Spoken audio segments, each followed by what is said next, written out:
This is unbelievable, absolutely unbelievable. I mean, I'm gonna be late, I don't have time to get all the way across campus, and then what was I thinking earlier today? I drank all that water and I should have planned better, and you know what, I can't make it across campus. I just can't. I'm gonna have to stop. I'm gonna have to stop on my way across campus. I'm gonna have to go to Riverfront Hall here, and I'm gonna have to run in because I really have to go to the, no! I picked a building that only has two choices. Okay, let me think. Let's see, earlier today when I was at the bookstore, yeah, the woman at the bookstore definitely used female pronouns. So maybe I should, no, I don't know though, but now since then I've changed my clothes and I have my nice shirt and my polished shoes, so I should probably use the, but you know what? I didn't wear a tie, so maybe I don't have time for this. Let me get out my phone here, and if I have a map of the campus. So let's see, I'm in Riverfront Hall, so looks like the closest thing to do would be to backtrack 2 buildings. Yeah, the education building, that'll be perfect. I can go to the education building and, let's see, by the time I get there, the gender-neutral bathroom in that building is on the 2nd floor, so I'll have to go up 2 flights of stairs and go to the bathroom. By the time I come back, and then I still have to get across campus. Yeah, I'm not gonna have any time. You know what? I'm just gonna have to go with plan B. I'm gonna have to wait. Because right now, I'm here to talk to you about bathrooms and policies here on campus and how they affect a gender non-conforming student like myself. Hello, everyone. My name is Carson Eisenman. I have lived in Idaho all 46 years. I was born and raised and lucky enough to fall in love. My wife and I have raised 3 amazing children who are now adults and off on their own adventures.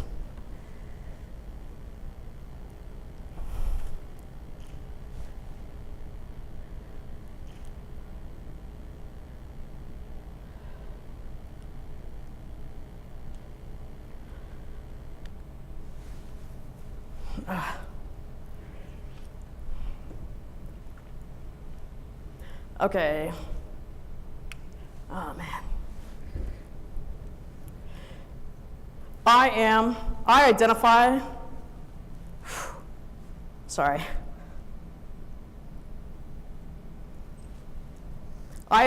as a non-binary person. Now, this is not something that I discovered or I learned how to do. It's just the way that I was born. And so what that meant for me growing up in the 70s and then going to the Boise schools in the 80s was that I was teased, harassed, and bullied on playgrounds, in bathrooms, in hallways, classrooms, all while teachers and administrators stood by in silence. Now, you just have to know that I'm the kind of person that is determined to take every one of these incidences and transform them into something positive. I'm determined to make the world a better place, a little bit more kind. So I forged on in my life. And so I'm just gonna fast forward to 2015. 2015 is important to me for 2 reasons. The first of which is I had a great job. I had an awesome job. My job was exclusively about travel. I traveled all around, which meant that my life revolved around this decision right here. Public bathrooms, just like the bathrooms you find all over this campus. So I was having a particularly long day. I was stuck in Nampa. I was there all day long, hadn't been to the bathroom, didn't have any food, and I just got a call that my day was going to be even longer. I wasn't heading home. I knew I had to get food, and I knew that I needed to wash my hands, but more importantly, I absolutely had to find a place to go to the bathroom. I was discouraged, packed up my things, drove across the street. I needed fast food because I was in a hurry. As I got to the restaurant and I opened the door, my heart started beating just a little bit faster. And I remember looking around the restaurant and thinking, wow, like, is it redneck night in Nampa? Because I forgot my cowboy hat. I took a breath and I reminded myself to stay focused. I need to go to the bathroom. I went to the counter, I ordered my food, went to the back of the restaurant, and I found this, my favorite thing in the whole world. I made my choice, I took a deep breath, I went in the bathroom, I went to the bathroom, I washed my hands, I came out of the bathroom. I made it. I made the right choice, or so I thought. I went back to the front of the restaurant. I could see that my food was ready. The bag was sitting on the counter. There was 3 men blocking the counter. I didn't really think anything of it. I walked up. I said, "Excuse me." Nobody moved. Checked my receipt. I looked again. I said, "Excuse me," a little bit louder, and I grabbed my food, reached around and grabbed my food, at which time the largest of the men turned around and shoved me away from the counter. And he said, "You must change back." Now I knew what was going on. I made the wrong choice. I shrank. I went to the drink station, filled up my cup. I wanted to get out of there. This man followed me with his animated, loud voice. He was all excited, talking about Jesus and the Bible and redemption and, I don't know, changing back and whatever. And I'm just going to time out for 1 second. I have approximately 2.8 million stories stretched out across my life, almost identical to this one. And I picked this story for a reason. I picked this story because, I don't know, maybe I was just really hungry, or maybe I was just tired, or maybe it was the amount of insensitive, incorrect information that was spewing from this man's mouth, or maybe it was every single hole that was being drilled right through me by every pair of eyes in that restaurant. I don't know what the combination was, but on that particular night, something different happened. Something snapped inside of me. And for the very first time ever in my life, I turned to this man and I stood up to him. I said, "Wait a minute. Are you saying you studied the Bible?" He said, "Yes, sir, I did." And I said, "And are you saying that you learned about Jesus?" "Yes, sir, I did." "And you're saying that what you learned from that experience is it's brought you to this place where you're supposed to be here right now in this moment, judging me on whether I have a right to be in this restaurant, on whether I have a penis or a vagina?" Could have heard a pin drop in that loud restaurant.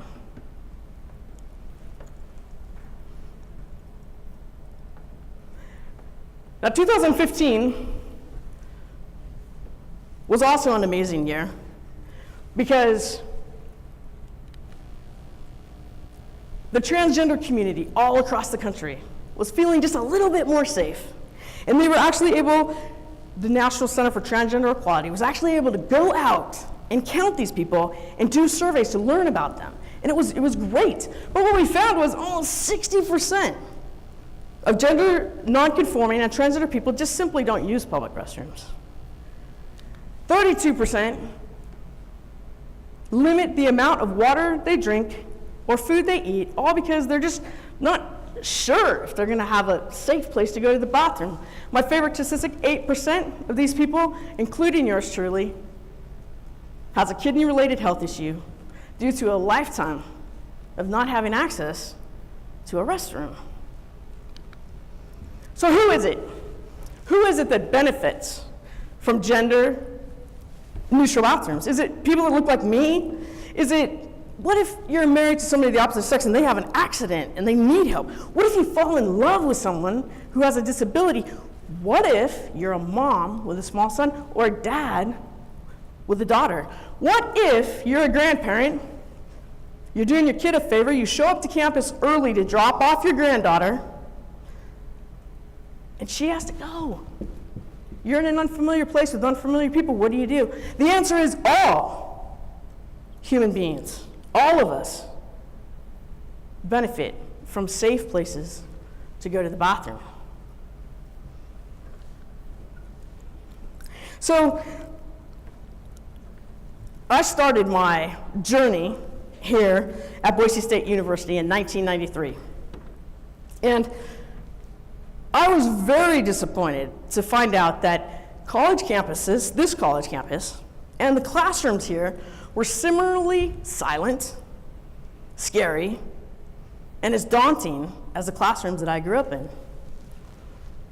Now, I will tell you that from 1993 to 2018, that's 25 years, there have been some changes. And in Idaho time, that's a great timeline for change.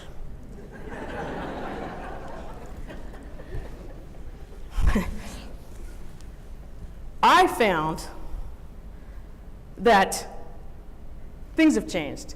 People have changed. Now, this year, I have actually had conversations. The silence has been broken. But what I also found was that I had students telling me, oh yeah, you know how you told me I could go get my name changed? Well, I went to the registration office and they told me I couldn't do it, so I don't really know what's going on with that. And then I met students that were like way out and like super proud and like happy. And then I met students that were out and getting harassed. And then I met students that were like, yeah, no, I don't know. I don't want anybody to know. I met students who said, yeah, well, when I'm in this building with these teachers, they use this pronoun. And then when I go to my other classes, then I really have fun because they use the correct pronoun. And I'm like, what is going on? What is happening in this university? I know that we have, the Inclusive Excellence Committee. I know that we have the Gender Equity. So what is happening? What I do know is that every good organization that I have worked for, has great policies. Policies are the individual threads that pull an organization together and make it strong. Research opportunity, right? I love that stuff. So I said, hey, I need to go find out what's going on at Boise State University in their policies. You know what I found? Boise State University, just their basic non-discrimination policy doesn't even mention gender identity. Boise State University doesn't even have a policy about access to bathrooms that are gender neutral.